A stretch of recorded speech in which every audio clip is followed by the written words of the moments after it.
Now, Michael, I read on your bio that you were the manager of the band Brick. Is that correct? Well, I was the production. Or you're the road manager? I was the production manager and road manager for Brick. Yeah, that was a long time ago. That Brick is because I that song was it Disco Jazz? Yeah, what was that song called? Jazz, Disco Jazz. Well, you taking me back now, Mojo. You taking me back. My wife, the bride of Mojo, the long-suffering bride of Mojo. You know, when the bride of Mojo's not in the mood, I can go pull that record out, and that one gets her going.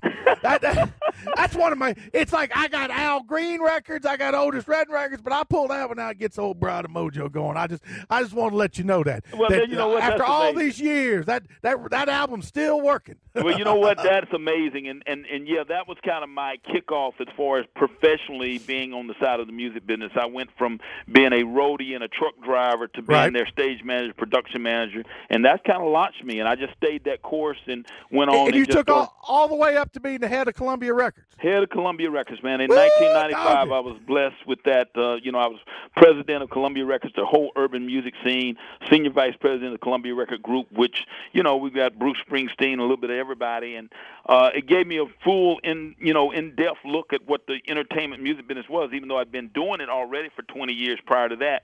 But and I'm not that old, just so I want to clear up here. I don't want to make it sound like I'm not really that old, but I've been blessed and did some pretty good genes. My son is Jermaine Dupree, who some people may know, producer, entertainer. Most people want to say, "Oh, that's Janet Jackson's boyfriend." Well, those kind of.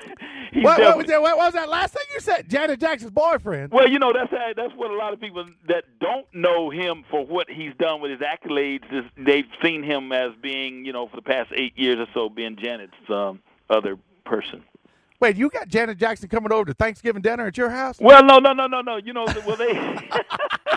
I'm just asking. Mike, I'm just asking. Well, Jermaine's mom and I are no longer together. I mean, even though, we've been away from each other for a while, but so she gets a chance to go. That's one of the things.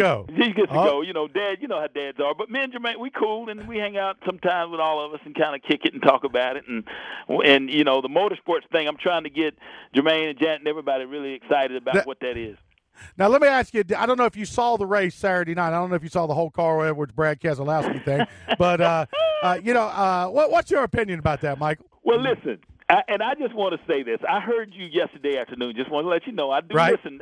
Oh, you listening. Yeah, I see. And, man, you had some fans that was just, like, a little irate, I think, in regards to that. I will say this. First of all, it's racing. Now, I've been following it my whole life, and and I'm not saying this because I'm biased with Carl or whatever, but Brad is one of the hottest competitors out there right now. Him and Carl has been going at it ever since last year at Talladega, and Brad shot through, and Carl went up in the fence, and people got hurt, and pieces flew off, and then Carl played, jogged across the finish line just to finish. And I thought Saturday was so significant because once Brad's car was hit, he still went across the finish line.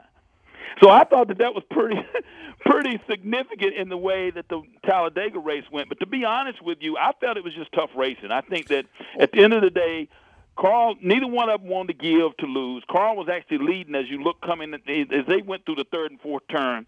Brad was making a major push. He got ahead of him, and trying to hold that outside groove obviously is difficult and hard. And I just feel that, he had to cut and time it in a way so that he could try to win. And I just think he didn't let off of it and never backed off the gas. Right. Well, and I think part of this too, we got two young bucks here who are just going flat out, and neither one of them, you're right, neither one of them wants to back down. Neither one of them wants to be thought of as weak. Yep. And that's what's going to happen. That's what's going to happen on the last lap, right? And you know what? And to be honest with you, it should. And that's what I wanted to say. I mean, if I could have climbed through the radio with you yesterday, that's what I wanted to say to some of the folks.